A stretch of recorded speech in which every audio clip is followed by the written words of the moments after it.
Hi, I'm Hazel Dukes, and you are watching the 85th Annual New York State Convention.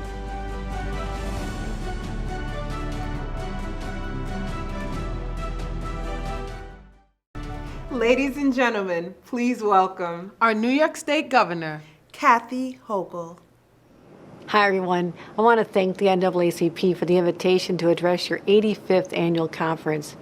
I also want to give a huge shout out to my friend and president of the New York State NAACP, Hazel Dukes, who's been at my side for many years, and she also mentored my Lieutenant Governor, Brian Benjamin. You know, fighting for racial justice and equality is in our DNA as New Yorkers. And I've long bragged that the foundation for the NAACP, the Niagara movement, began not far from where I grew up in Western New York. I tell you, I love this year's theme, always fighting forward, because those who know me know I love a good fight too. Fighting forward is about leading the charge for change. And the NAACP has been leading that charge for civil rights for more than a century. And I'm proud that we have such a strong alliance to move our state forward on the issues of our time.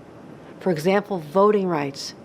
It is so disturbing to me that in 2021, the threat to voting rights is a serious reality.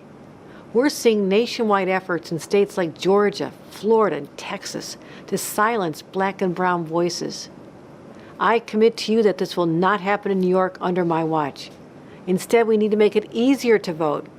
And I stand with you to fight voter suppression. This past year and a half has been like no other. One of great challenges, one of facing devastating realities in our society. And it's exposed the racial inequalities in our healthcare system.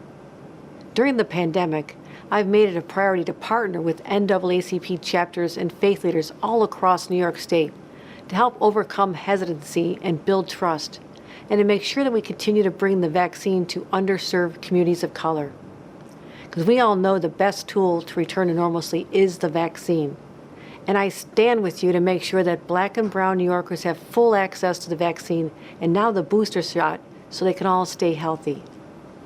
We also know that many New Yorkers are still struggling to make their payments on their rent or their mortgage.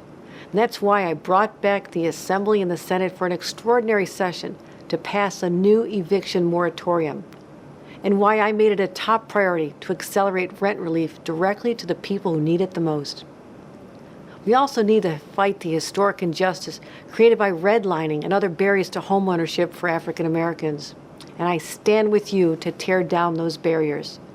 At the same time, we must address the devastating economic impact the pandemic has had on our small businesses. That's why I expanded eligibility for the $800 million COVID-19 Pandemic Small Business Recovery Grant Program. Small businesses are the character of our neighborhoods, and I stand with you to make sure that they don't just survive, they thrive.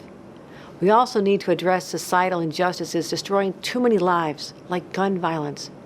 Our young people need an alternative way. They need to know that there's a better life for them with good paying jobs and training. We also did something that's been long delayed unnecessarily. We established the framework for moving forward with legalized cannabis, because too many communities have been hit hard by indiscriminate incarceration for generations. Those communities deserve to have the resources flowing back to them. And finally, I don't have to tell you that our criminal justice system is broken. Systemic racism has only been made worse during this whole crisis, leading to overcrowded jails and disrupted communities and families. That's why just recently I signed the more or less legislation to prohibit incarceration based on a technical parole violation.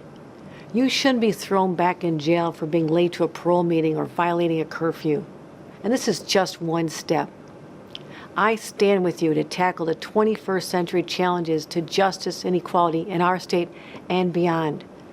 So many impactful elected leaders got their start through the NAACP, and I'm thinking about Shirley Chisholm, great hero of mine, and Adam Clayton Powell. The NAACP is a conduit for talent into elective office, and I'll continue with you in that fight. That's why I'm glad that I chose Brian Benjamin as my Lieutenant Governor, a lifetime member of the NAACP. Brian understands what people are going through, and as my partner, he'll make sure that NYCHA residents have the dignity of a good home. So now, more than ever, I'm so committed to standing with the NAACP. Let us be strong and courageous as we fight these battles shoulder to shoulder. I thank you, my friends, for your partnership, and I so look forward to working together.